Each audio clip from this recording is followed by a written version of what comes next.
Alright guys, I am back with my review of TNA Lockdown 2014. If you check out the Facebook page, you probably have seen that I've been at the beach, so that's why I was kind of slow on uploading this video. I actually just got back. So, this is Lockdown 2014. All the matches are in a steel cage. The first match is Sanada, who is the X Division champion. What the hell is going on here? You have the Bromans lose the belts to the American Wolves on a house show. Then they beat the American Wolves in Japan, so they're the tag team champions again. Then you have Sanada beat Austin Aries for the X Division title at another Japan show, which I'm fine with, but they don't even show the matches. They just basically tell you that this happened, and that's it. So I don't really care for the way they've been changing titles recently. So you got Sanada, Yasu, and the Great Muta versus Bad Influence and Sabin. Bad Influence and Sabin may not even be with TNA much longer. From what I read online, Bad Influence and Sabin are not scheduled for the next 4 weeks of Impact. And Sabin I could understand. I hear rumors they want to go in a new direction with some younger guys. I can understand Sabin because they're not really doing anything with him. I don't know how that's going to affect the alpha female if they do get rid of Sabin. But Bad Influence are a great tag team, and they have a lot of potential that TNA has barely even scratched the surface on. So that's just a complete waste, but hey, they could kick ass on the indies, so whatever. Bad Influence have X-Men themed tights, which I thought was cool. Kazarian takes the mist from Muta. Muta hits Daniels with a Shining Wizard, and Sanada hits him with a moonsault for the win. This was a good match here. It was just fun.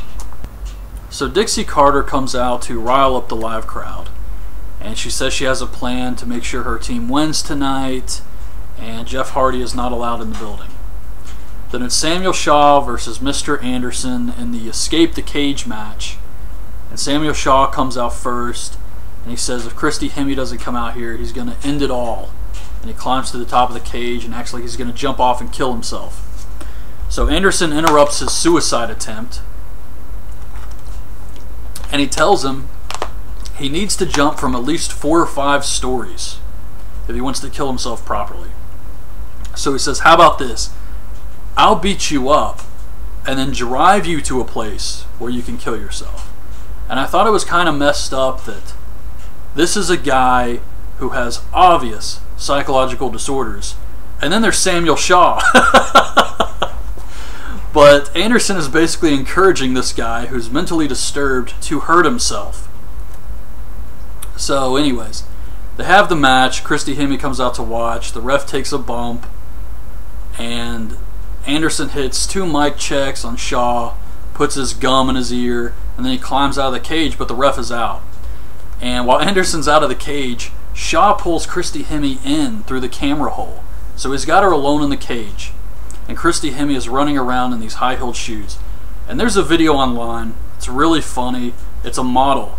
And she's walking down a runway, and she's wearing these high-heeled shoes, and she gets all like wobbly-legged. It looks like her ankles are breaking. I don't know what's going on. But that's exactly what Christy Hemme looked like here. It was hilarious and sad at the same time. So Anderson gets back in the cage, so nothing happens with Christy Hemme. She just runs away. And Shaw low blows him, and then chokes him out, and then he just leaves the cage and wins the match. The ref saw it this time, so Shaw's the winner, and the story was actually okay here, but the match, not so much. We see Team Rude backstage. They're still fighting over the 10%. Then EC3 comes out and issues an open challenge, and he actually tells the fans not to hijack this show. And Bobby Lashley comes out. He accepts the challenge. This was a big surprise for me. I never cared for Bobby Lashley. He doesn't have any like charisma, nothing about him, just very bland.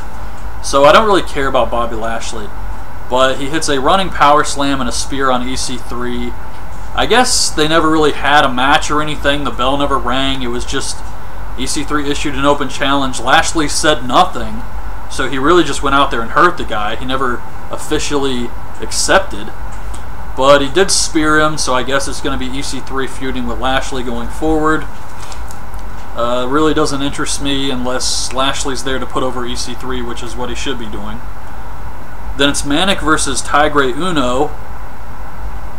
And this match was good. I thought it was decent.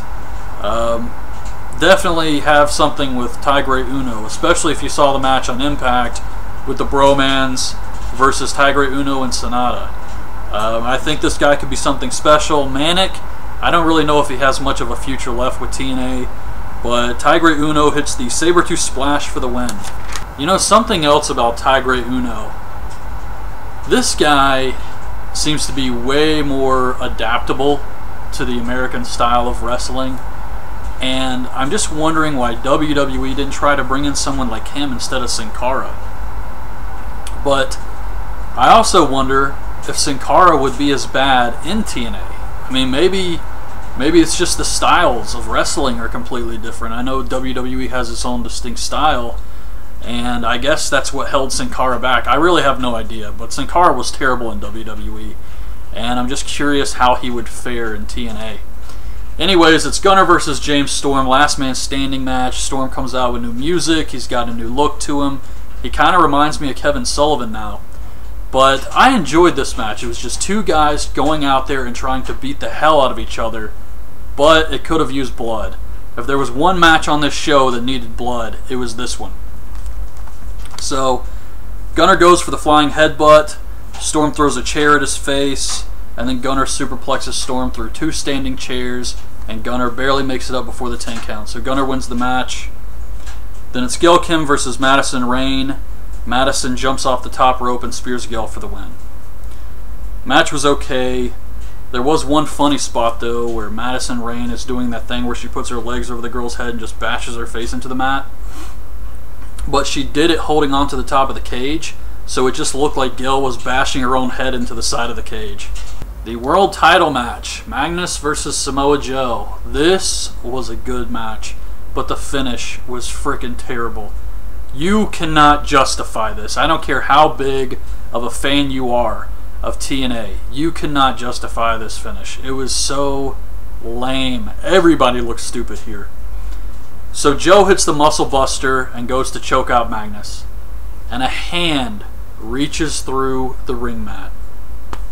Just like Undertaker did to Diesel years ago, except this was freaking stupid.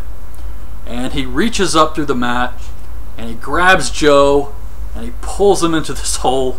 Joe looked dumb as hell going into this hole. And something's happening. We don't even know it's Abyss at this point.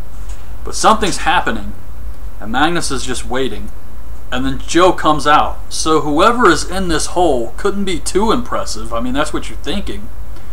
And Joe comes out. He chokes Magnus. Then Abyss comes up behind him, hits him with Janice, hits a black hole slam, and Magnus puts Joe in a sleeper hold. And the ref raises his hand up, and it goes down 3 times. So Magnus wins the match.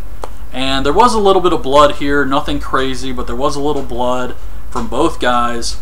And if you were only going to have one match on the show with blood, it should have been Gunner versus Storm. Then backstage, Eric Young is very pissed off that Abyss has aligned himself with Magnus.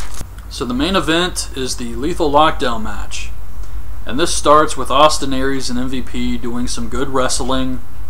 Then it's the Bromans and the Wolves. And the Wolves were really over with the fans here. And I was enjoying the match at this point. Then Bobby Roode comes out. And then they start the countdown again. Which is weird because Jeff Hardy's not allowed in the building. But it's not Jeff Hardy, it's Willow. Willow comes out, he debuts here, he wears these big shoulder pads, he looks kind of like Ultimo Dragon. They lower the roof of the cage with all the weapons, and then Dixie Carter comes out. And she says that she's here to introduce her insurance policy, Bully Ray, as the special referee. Keep in mind there's a match going on during all of this. So Bully Ray comes out and brings in a table, and then he starts calling the match right down the middle. So I'm wondering what the hell is going on here. And Bobby Roode picks up MVP. He's about to Roode bomb him through the table, and Bully Ray stands in his way. So Roode is like, man, what the hell are you doing? Get out of the way. And Bully slams Roode. MVP hits him with a kick, and Bully counts 3. So MVP wins the match here. He's now full owner of TNA. I don't know. And Dixie Carter's freaking out, running around, yelling at Bully Ray, yelling at everyone, and Bully Ray puts Rude through the table with a powerbomb to end the show. That was Lockdown. This match could have been good, but once again hurt by overbooking.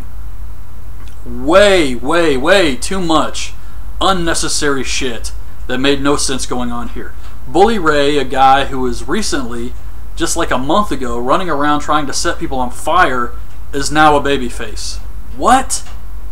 So Lockdown 2014 was a show with a decent undercard that actually had some good matches like Gunner and Storm, the Japanese team versus Team TNA. The Knockouts match was okay even. There was some decent stuff on the undercard, but Magnus Joe and the Lethal Lockdown match both suffered from overbooking, which has really always been a problem with TNA.